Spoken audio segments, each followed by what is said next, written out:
Hello बच्चों, स्वागत है हिंदी गुरुकुल एकेडमी के एक और नई वीडियो में। तो कैसे हैं? मुझे उम्मीद है कि आप स्वस्थ और मस्त होंगे और अपनी पढ़ाई को निरंतर जारी रखे होंगे। बच्चों, यदि आप चैनल पर पहली बार हैं तो सब्सक्राइब करें और यदि आपने सब्सक्राइब किया है तो लाइक और शेयर जरूर करें। तो चलिए शुरू करते हैं आज की वीडियो। पहला सवाल कह रहा है कि ब्योमकेश दरवेश हजारी प्रसाद द्विवेदी की जीवनी के लिए किस लेखक को वर्ष 2013 का 22वां व्यास सम्मान प्राप्त प्रदान किया गया? तो आपको ये बताना है कि जो 22वां है, 22वीं नहीं है, 22वां व्यास सम्मान किसे प्रदान किया गया? विश्वनाथ प्रसाद तिवारी, विश्वनाथ प्रसाद मिश्र, विश्वनाथ प्रसाद त्रिपाठी या रामदर्श मिश्र को। तो आपको बताना है कि किसको जो है ब्योमकेश दरवेश के लिए व्यास सम्मान प्रदान किया गया था 2013 का। तो इसका उत्तर क्या होगा? तो बच्चों, इसका उत्तर हो जाएगा विश्वनाथ त्रिपाठी को। विकल्प सी जो है वो आपका करेक्ट हो जाएगा। बात करते हैं सवाल नंबर दूसरे की। गद्य कह रहा है, गद्य जीवन संग्राम की भाषा कथन किसका है? आपको बताना है कि गद्य जीवन संग्राम की भाषा कथन किसका है? ए कह रहा है प्रेमचंद, बी आचार्य रामचंद्र शुक्ल, सी रामविलास शर्मा और डी कह रहा है निराला। तो आपको बताना है कि गद्य जीवन संग्राम की भाषा है, यह कथन जो है का कथन है? तो बच्चों, यह कथन जो है वो निराला का कथन है। तो विकल्प डी जो है वो सही हो जाएगा।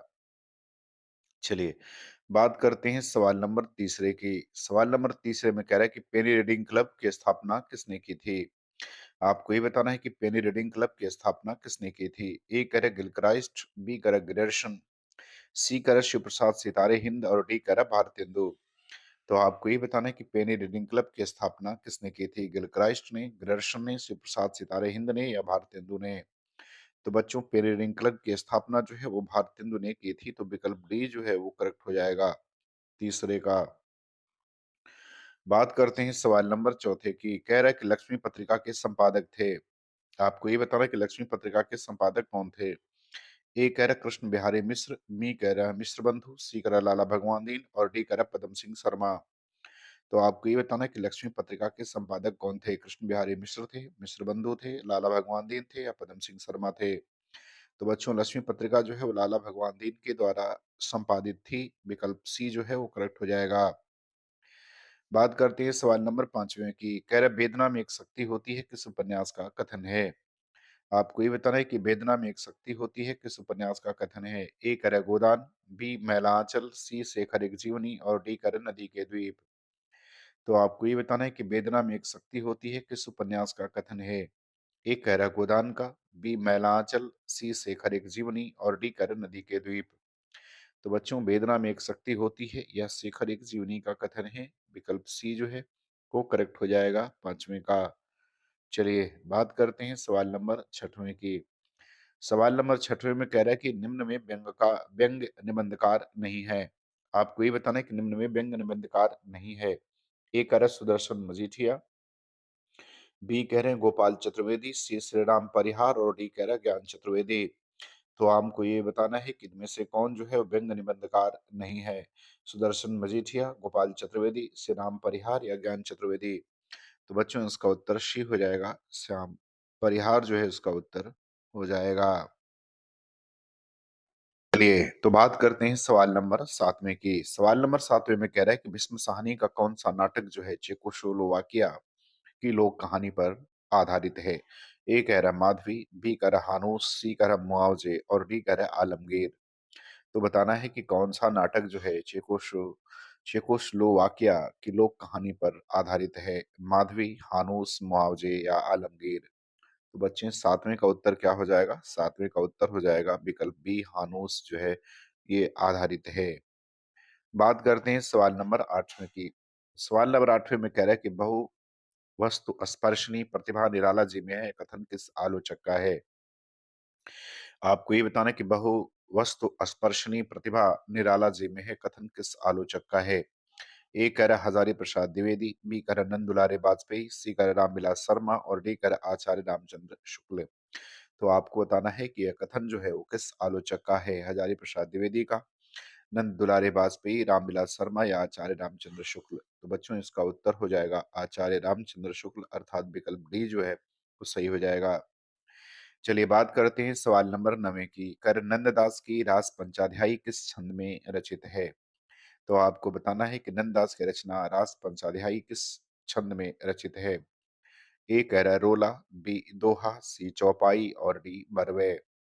तो बच्चों रास पंचाध्यायी जो है वो रोला छंद में रचित है। विकल्प ए जो है वो 9वें का सही हो जाएगा।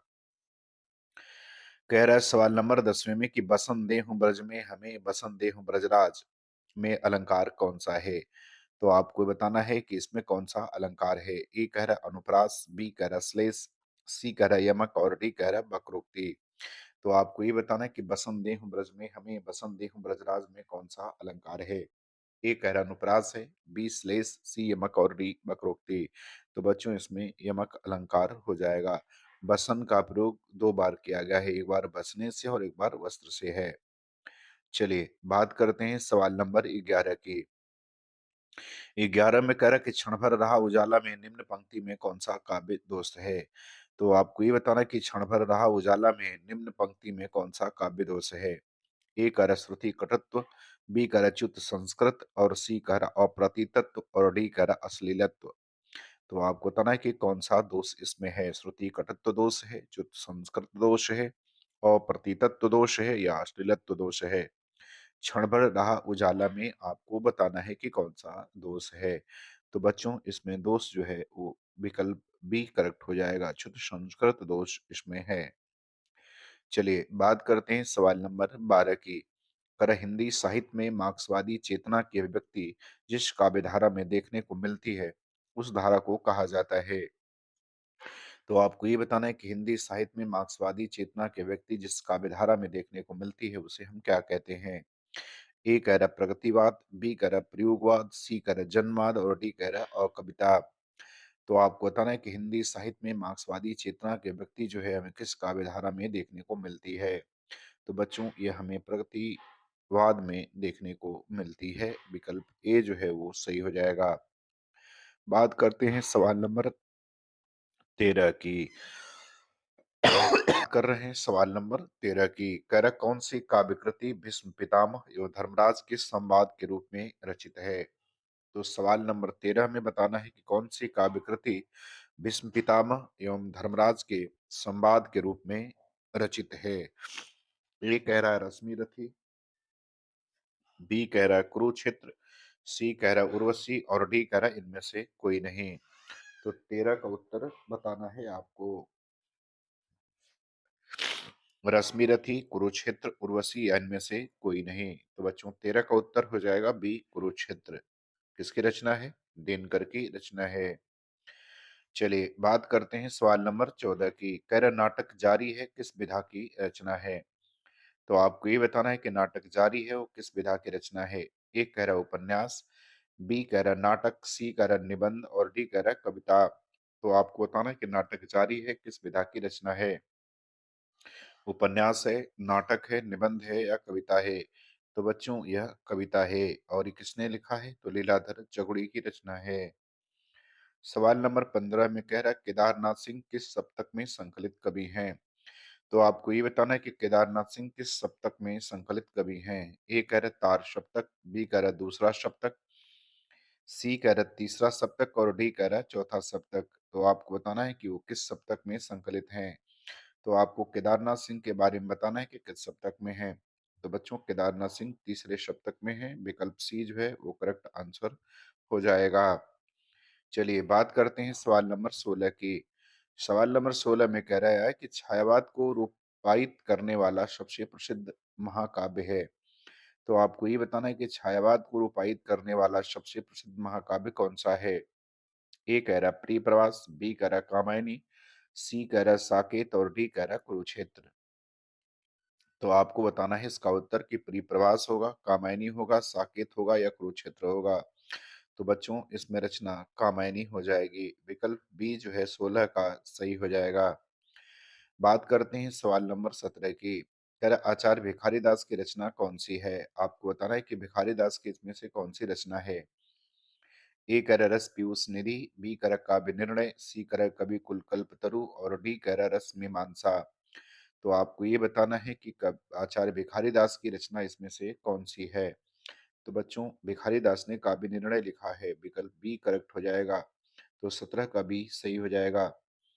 चलिए बात करते हैं सवाल नंबर 18 की। कर पद्मावत में रतन सेन किसका प्रतीक है?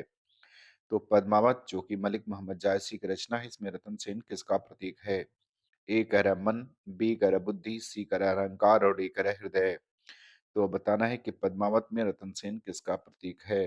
तो बच्चों पद्मावत में रतन सेन मन का प्रतीक है। विकल्प ए जो है वो करेक्ट हो जाएगा 18 का। बात करते हैं सवाल नंबर 19 की। 19 में कह रहा है कि 8वीं शताब्दी के कवि नहीं है। तो आपको ये बताना है कि इसमें से कौन-सा ऐसा कवि है जो 8वीं शताब्दी का नहीं है? ए कह रहा है सरहपा, बी कह रहा है हेमचंद, सी कह रहा है शबरपा और डी कह रहा है स्वयंभू। तो आपको बताना है कि 8वीं शताब्दी का इसमें से कौन-सा कवि नहीं है? तो बच्चों हेमचंद जो है वो 8वीं शताब्दी के कवि नहीं हैं। बाकी सभी लगभग 8वीं शताब्दी के कवि हैं। चलिए बात करते हैं आज के अंतिम सवाल, सवाल नंबर 20वें की। कह रहा है अज्ञे की कविता असाध्य वीणा में निम्नांकित में से कौन-सी विशेषता नहीं है? तो आपको ये बताना है कि असाध्य वीणा में निम्नलिखित में से कौन-सी विशेषता नहीं है? ए कह रहा है नाटकीयता, बी कह रहा है अहंकार का विलय, सी कह रहा है सृजन प्रक्रिया के रहस्य की प्रवृत्ति और डी कह रहा है बौद्धिकता के आग्रह की प्रबलता। तो आपको ये बताना है कि कौन-सी विशेषता जो है वो इसमें से नहीं है। नाटकीयता, अहम का विलय, सृजन प्रक्रिया के रहस्य की प्रवृत्ति, बौद्धिकता के आग्रह की प्रबलता। तो बच्चों इसका उत्तर हो जाएगा विकल्प डी, बौद्धिकता के आग्रह की प्रबलता जो है उसमें विशेषता नहीं है। तो बच्चों मुझे उम्मीद है कि आपको ये वीडियो पसंद आएगी। आपको अच्छा लगे तो आप लाइक, शेयर और सब्सक्राइब ज़रूर करें। धन्यवाद।